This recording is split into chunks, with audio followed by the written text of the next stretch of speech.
Good morning students. आज मैं आप लोगों को आपका 8th चैप्टर सर्वनाम पढ़ा रही हूँ। बच्चों, सर्वनाम क्या होता है? तो जो शब्द संज्ञा के स्थान पर प्रयोग किए जाते हैं उन्हें सर्वनाम कहते हैं। ठीक है। अब जैसे कि इसमें वाक्य कुछ शब्द दिए हुए हैं। रमेश एक प्रसिद्ध चित्रकार है, वह अपने चित्रों को सजीव सा कर देता है। तो इसमें रमेश के स्थान पे कौन कौन से शब्द यूज हुए हैं बच्चों? वह, उसने और उसका। तो ये शब्द किसके स्थान पे यूज हुए हैं? रमेश कौन है? संज्ञा शब्द है।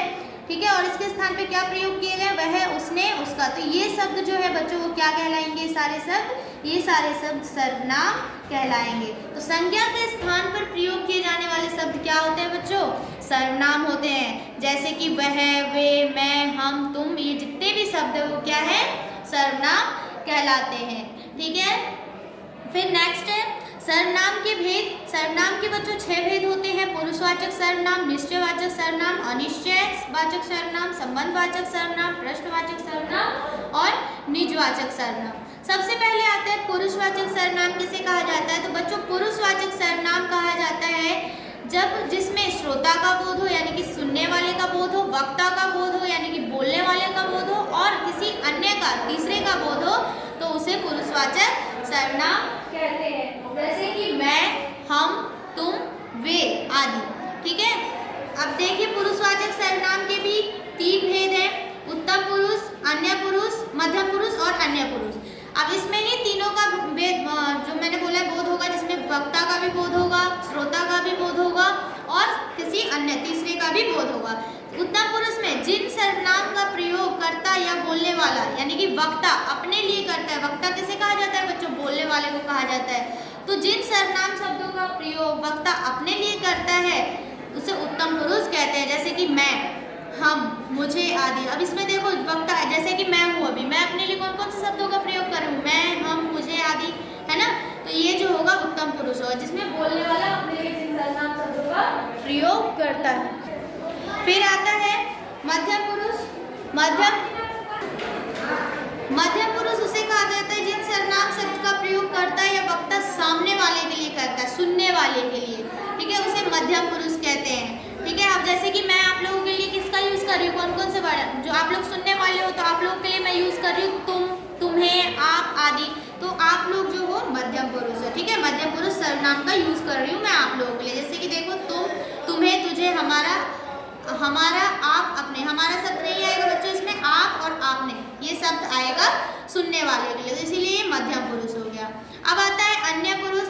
तो जिन सर्वनाम शब्द का प्रयोग वक्ता या कर्ता अन्य व्यक्तियों के लिए करता है यानी कि किसी दूसरे व्यक्ति के लिए करता है, जैसे वक्ता मैं हो गई और आप लोग क्या हो गए? श्रोता, सुनने वाले हो गए यानी कि मध्यम पुरुष हो गए। और हम लोग मिलके किसी अन्य क्लास, दूसरे क्लास के बच्चों के बारे में बोलते हैं तो उनके लिए हम कौन कौन से सर्वनाम शब्दों का प्रयोग करेंगे?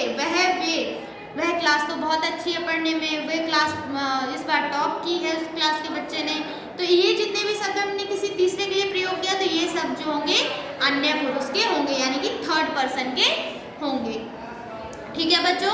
फिर आता है आप लोगों का निश्चयवाचक सर्वनाम। तो निश्चयवाचक सर्वनाम बच्चों उसे कहते हैं जिसमें निश्चित रूप से किसी वस्तु या व्यक्ति की ओर संकेत किया जाता है, उसे निश्चयवाचक सर्वनाम कहते हैं। अब जैसे मैं बोलूँगी यह पेंसिल मेरी है, तो मैंने जो इसमें शब्द का प्रयोग किया, किसका? यह शब्द का प्रयोग किया। तो यह शब्द जो है अभी क्या हुआ? निश्चितवाचक सर्वनाम कहलाएगा। ठीक है। फिर आता है अनिश्चयवाचक सर्वनाम। अनिश्चयवाचक सर्वनाम होता है बच्चों जिन सर्वनाम शब्द के द्वारा किसी निश्चित वस्तु, व्यक्ति का बोध नहीं होता है, जिसमें उसे अनिश्चय सर्वनाम वाचक कहते हैं। जैसे कि कोई वहाँ जोर से रो रहा है, यह पर्चा किसी ने भी हल नहीं किया। तो इसमें कोई, किसी, कुछ, किसी, ये शब्द जो है इसमें निश्चयता का बोध नहीं हो रहा है, तो इसीलिए ये अनिश्चय सर्वनाम, अनिश्चयवाचक सर्वनाम है। फिर आता है संबंधवाचक सर्वनाम जिसमें 2 शब्दों का आपस में संबंध दर्शाया जाता है। वो संबंध जैसे कि परस्पर एक का संबंध दूसरे व्यक्ति या वस्तु से बताने के लिए जिन सर्वनाम शब्दों का प्रयोग करते हैं वे सर्वनाम संबंधवाचक सर्वनाम कहलाते हैं। अब इसमें जो करेगा वही भरेगा, तो इसमें करेगा और भरेगा 2 शब्द आपस में संबंध बताने के लिए किन सर्वनाम शब्दों का प्रयोग कर रहे हैं बच्चों? जैसे का और वैसे शब्द का प्रयोग कर रहे हैं, तो ये होगा संबंधवाचक सर्वनाम। प्रश्नवाचक सर्वनाम में बच्चों जिसमें प्रश्न करने का बोध होता है, अरे उसने यह क्या कर डाला, तो इसमें क्या शब्द जो है क्या है, प्रश्नवाचक सर्वनाम। तुमने उसे पत्र में क्या लिखा, इसमें क्या शब्द जो है, प्रश्नवाचक।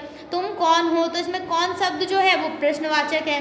ठीक है, फिर आता है निजवाचक सर्वनाम। तो निजवाचक सर्वनाम वो होता है बच्चों जिसमें कर्ता यानी कि जो बोलता है, ठीक है, उसका बोध होता है, अपने लिए बोलता है, उसे निजवाचक सर्वनाम कहते हैं। जैसे कि मैं यह कार्य अपने आप कर लूँगा, तो इसमें अपने आप में जो आप शब्द है वो क्या है, कर्ता अपने लिए प्रयोग कर रहा है। ठीक है, मैं ये कार्य स्वयं ही कर लूँगी, तो इसमें स्वयं शब्द जो है वो क्या होगा, निजवाचक सर्वनाम। तो जिसमें कर्ता अपने लिए प्रयोग करता है जिन शब्दों का। ठीक है, तो जैसे अपने आप, स्वयं, अपना, ये शब्द जो होगा निजवाचक सर्वनाम होगा। निजवाचक तथा मध्यम पुरुष में अंतर यह है बच्चों कि उसमें निजवाचक में कर्ता अपने लिए प्रयोग करता है और निश्चय मध्यम पुरुष में श्रोता यानी सुनने वाले के लिए आपका प्रयोग किया जाता है। जैसे कि आप क्या कर रहे हैं, तो इसमें हमने किससे पूछा, सुनने वाले से पूछा है ना, आप क्या कर रहे हैं। तो इसमें जो आप शब्द है वो किसके लिए, मध्यम पुरुष के लिए। और मैं यह कार्य अपने आप कर लूँगी, तो इसमें जो आप आया है वो अपने के साथ आया है, तो ये आप जो होगा निजवाचक सर्वनाम का होगा।